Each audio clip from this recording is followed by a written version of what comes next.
Magandang araw sa atin mga kalingap. Mga kalingap, Dara muling nakatanggap ng panibagong gamit.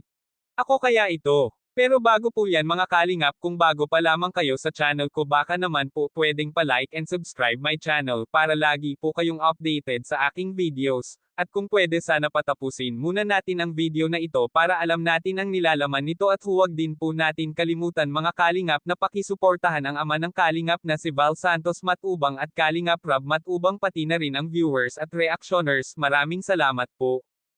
Mga kalingap, muling binisita nila Kuya Rob si Dara para dalhin ang double deck na muling binigay ng isang sponsor para kila Dara.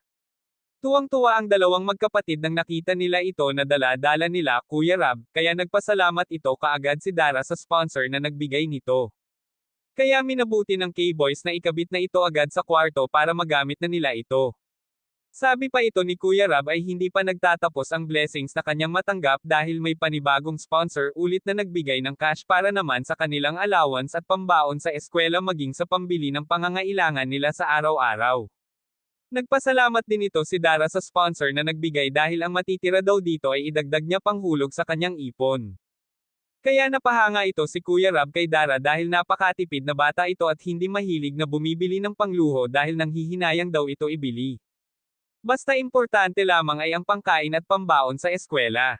Kaya nakakaipon ito sa kanyang bank account. Nagpasalamat din ito si Dara kay Kuya Rob dahil binigyan niya daw ito si Dara ng pambayad ng ilaw at internet nila dito.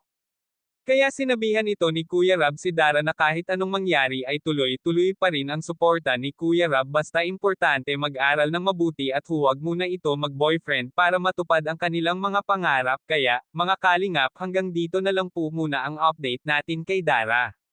Maraming salamat po. Thank you for watching and God bless us all.